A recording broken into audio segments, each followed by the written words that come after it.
गांव के बाहरी हिस्से में एक टूटी फूटी हवेली खड़ी थी, जिसके बारे में लोग कहते थे कि वहां रात के अंधेरे में एक नीली परछाई दिखाई देती है। हवेली का नाम शमशेर हवेली था, लेकिन कई सालों से वहां कोई इंसान नहीं रहता था। गांव वाले हवेली के पास से गुजरना भी पसंद नहीं करते थे। उनका कहना था कि वहां एक औरत की चीखें सुनाई देती हैं, जैसे कोई सदियों से इंतजार कर रहा हो। अरमान नाम का एक युवक जो शहर से पढ़ाई करके लौटा था, इन किस्सों पर हंसता था। उसे यकीन नहीं था कि भूत प्रेत जैसी कोई चीज होती है, लेकिन उसकी जिज्ञासा हर दिन बढ़ती गई। एक शाम जब आसमान गहरे नीले रंग में डूब चुका था, अरमान अपने दोस्तों को चुनौती देकर अकेले हवेली की ओर निकल पड़ा। हवेली का दरवाजा आधा टूटा हुआ था। अंदर जाते ही उसे सीलन और सड़ांत की गंध ने घेर लिया। अंधेरे में टिमटिमाती चांदनी खिड़कियों से छनकर आ रही थी। टूटी हुई दीवारों पर उखड़ी हुई पेंट, जाले और पुरानी लकड़ी की चरमराहट डरावना माहौल बना रही थी। अरमान ने टॉर्च निकाली, लेकिन अचानक उसकी रोशनी बंद हो गई। उसी वक्त हवेली के भीतर से धीमी धीमी पायल की झंकार सुनाई दी। उसका दिल जोर से धड़कने लगा, लेकिन डर से ज्यादा रोमांच उसे आगे खींच रहा था। झंकार उसे हवेली के बीचों बीच बने दीवान खाने तक ले आई। वहां टूटी खिड़की से आती ठंडी हवा में एक नीली धुंध घुली हुई थी, और उसी धुंध के बीच एक औरत का साया खड़ा था। उसके लंबे काले बाल हवा में लहरा रहे थे। चेहरा आधा नीली धुंध से ढका हुआ था। उसकी आंखें गहरी नीली चमक से दमक रही थीं। अरमान की सांसें थम गईं। औरत ने धीरे से सिर उठाकर उसकी ओर देखा और एक बहुत ही ठंडी लेकिन दर्द भरी आवाज में बोली, तुम देर से आए, मैं बहुत इंतजार कर चुकी हूं। अरमान डर से जड़ हो गया। उसने सोचा शायद यह उसकी आंखों का धोखा हो, लेकिन औरत धीरे धीरे उसकी ओर बढ़ने लगी। उसकी हर चाल के साथ नीली रोशनी और गहरी होती जा रही थी। अरमान पीछे हटने लगा, लेकिन तभी दरवाजा अपने आप बंद हो गया।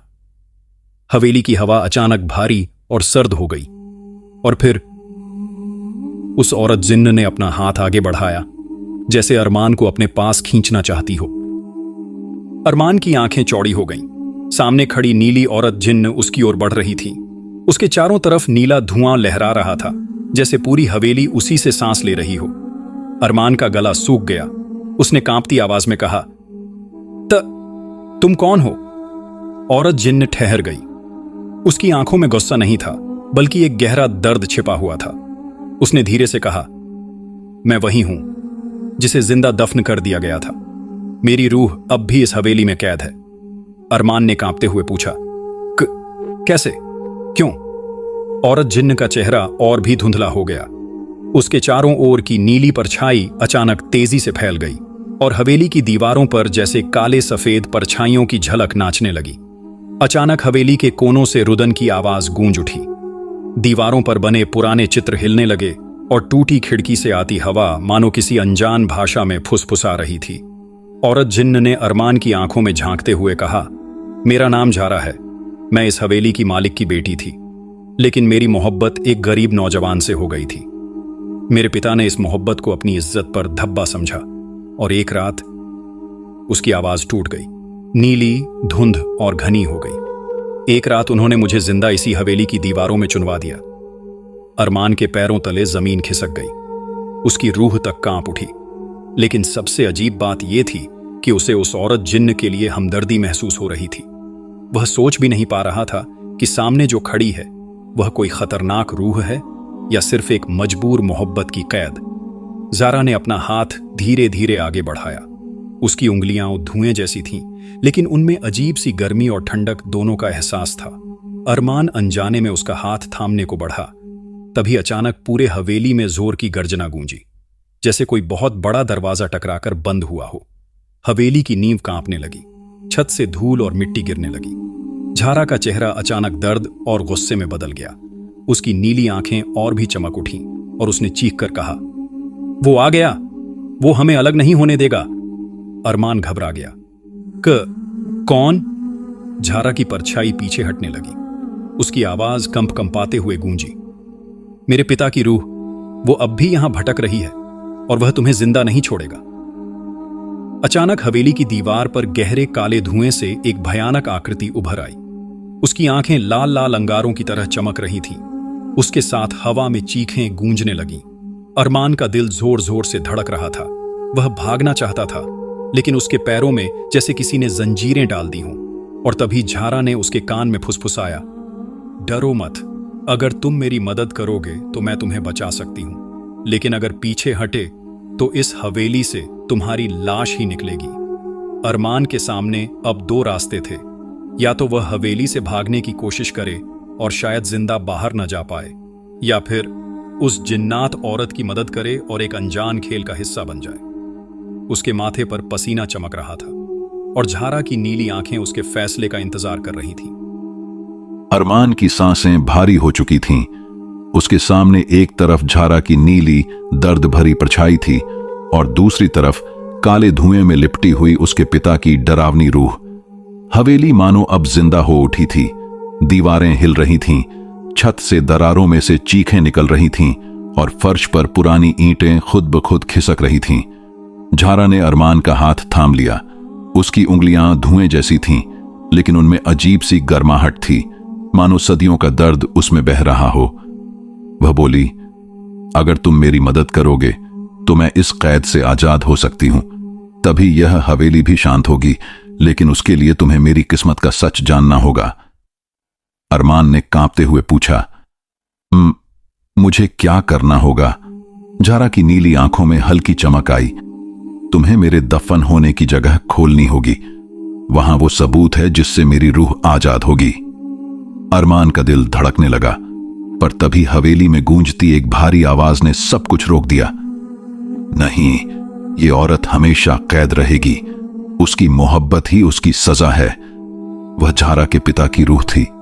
उसकी परछाई अब और भी बड़ी होकर पूरे दीवान खाने को ढकने लगी। उसके हाथ लोहे जैसी जंजीरों में बदल गए और अरमान की ओर लपक पड़े। अरमान ने डर के मारे पीछे हटना चाहा, लेकिन झारा ने उसका हाथ और कसकर पकड़ लिया। डरो मत, मैं तुम्हारे साथ हूं। जैसे ही वह बोली, उसके चारों ओर नीली आग सी लपटें उठीं और उसने उन काली जंजीरों को रोक दिया। हवेली में दो रूहों का टकराव शुरू हो गया। एक तरफ नीली मोहब्बत से भरी झारा और दूसरी तरफ काले गुस्से में डूबे उसके पिता की रूह। अरमान ने हिम्मत जुटाकर पूछा, मुझे कहां जाना होगा? झारा ने कांपती आवाज में कहा, सीढ़ियों के नीचे, पुराने तहखाने में, वहीं मेरी कब्र है। अरमान दौड़ पड़ा। उसके कदमों की आवाज हवेली में गूंज रही थी। पीछे से चीखें, जंजीरों की झनकार और रूहानी टकराव की आवाजें आ रही थीं। तहखाने का दरवाजा भारी लकड़ी का था, जिस पर जंग लगी जंजीरें लटक रही थीं। जैसे ही अरमान ने दरवाजा छुआ, उसकी टॉर्च अपने आप जल उठी और अंदर की अंधेरी सुरंग को रोशन कर दी। अंदर की हवा बेहद ठंडी थी। दीवारों पर उभरी नमी, फर्श पर पड़ा पानी और हर कोने से आती सिसकियां। ऐसा लग रहा था मानो तहखाना भी उस औरत का दर्द सुना रहा हो। कुछ ही कदम चलते ही अरमान एक जगह रुक गया। वहां ईंटों से बनी दीवार के पीछे से औरत की कराहटें आ रही थीं। झारा की आवाज अरमान के कानों में गूंजी, यही है, यही वो जगह है जहां मुझे दफन किया गया था। अरमान कांप उठा। उसने पास पड़ी एक जंग लगी लोहे की छड़ उठाई और दीवार तोड़ने लगा। हर ईंट गिरने पर हवा और भारी होती जा रही थी। और तभी एक आखिरी ईंट गिरते ही एक कंकाल नजर आया। उसके पास एक पुराना सोने का कंगन पड़ा था, जिस पर किसी का नाम खुदा हुआ था। कंगन पर लिखा था, झारा। अरमान के हाथ कांप उठे। उसने वह कंगन उठाया और तभी हवेली में जोरदार चीख गूंजी। काली रूह गुस्से में गरजी, नहीं, यह कैद कभी नहीं टूटनी चाहिए। अरमान ने कांपते हुए कंगन हवा में उठाया।